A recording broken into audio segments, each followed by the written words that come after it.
Plus de 200 pétroliers bloqués en mer. Les assurances refusent de couvrir les navires.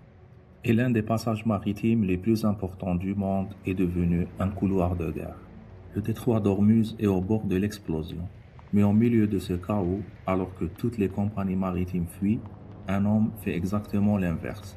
Un milliardaire grec de 79 ans envoie ses pétroliers traverser le détroit, là où les missiles peuvent frapper à tout moment. Mais pourquoi risquer des navires valent des centaines de millions de dollars? Est-ce que c'est un génie ou un fou? Et surtout, combien d'argent peut-on gagner en naviguant au cœur d'une guerre énergétique mondiale? Le détroit d'Ormuz est un passage étroit entre l'Iran et Oman. Mais ces 39 kilomètres sont probablement les plus importantes de l'économie mondiale, car près de 20% du pétrole et du gaz mondial transitent par ce passage chaque jour. Si ce détroit se bloque, c'est comme si on coupait l'artère principale de l'économie mondiale. Et c'est exactement ce qui est en train de se produire. Depuis le début de la crise, plusieurs navires ont été attaqués, ce qui a fait que les assureurs refusent de couvrir les traversées. Et encore, plus de 200 navires sont immobilisés. Certaines compagnies attendent en mer. D'autres ralentissent volontairement pour économiser du carburant. Pendant ce temps, le prix du pétrole a explosé. Le baril est passé d'environ $60 en début d'année à plus de $105 aujourd'hui. Mais au milieu de cette panique mondiale, un homme voit une opportunité gigantesque.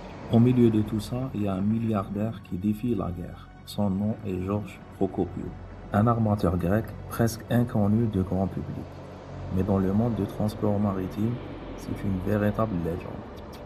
Il possède un empire maritime composé d'environ 90 navires, des pétroliers, des transporteurs de gaz et des cargos. La valeur totale de cette flotte se chiffre en dizaines de milliards de dollars. Sa fortune personnelle dépasse aujourd'hui 4,7 milliards de dollars. Mais ce qui rend Prokopiou différent, c'est sa philosophie. Il ne voit pas les crises comme un danger, il les voit comme le meilleur moment pour faire fortune. Et dans la crise actuelle du détroit d'Ormuz, il vient de faire un pari gigantesque. Alors que la plupart des compagnies maritimes ont retiré leurs navires, Prokopiou a envoyé 5 pétroliers traverser le détroit, mais pas n'importe comment. L'opération ressemblait presque à une mission militaire. Cette mission est composée de 3 étapes. La première stipule que les navires désactivent leur système de localisation. Ces systèmes permettent normalement de suivre les navires sur les radars publics. Mais une fois désactivés, les pétroliers disparaissent des écrans, exactement comme le font souvent les flottes fantômes, qui transportent du pétrole sous sanction. Ensuite, il doit placer des gardes armés placés sur les ponts des navires. La troisième étape consiste à ce que les marins reçoivent des salaires beaucoup plus élevés pour accepter de traverser une zone de guerre. Et malgré les risques, les navires réussissent à traverser. Pourquoi prendre un tel risque? La réponse tient à un seul mot, l'argent. Avant la crise, louer un grand pétrolier coûtait environ $100 000 par jour. Mais après la fermeture du détroit d'Ormuz, les prix ont explosé. Certaines compagnies louent leurs navires à $440 000 par jour. Et les plus grands pétroliers peuvent rapporter jusqu'à $500 000 par jour. Faites le calcul.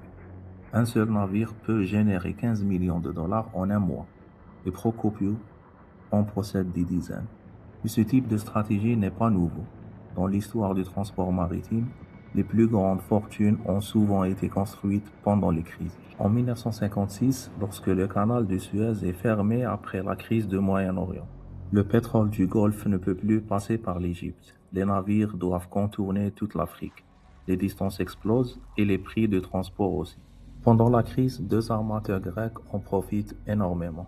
Aristotle Onassis et Stavros Niarchos. En quelques mois, ils gagnent des fortunes colossales.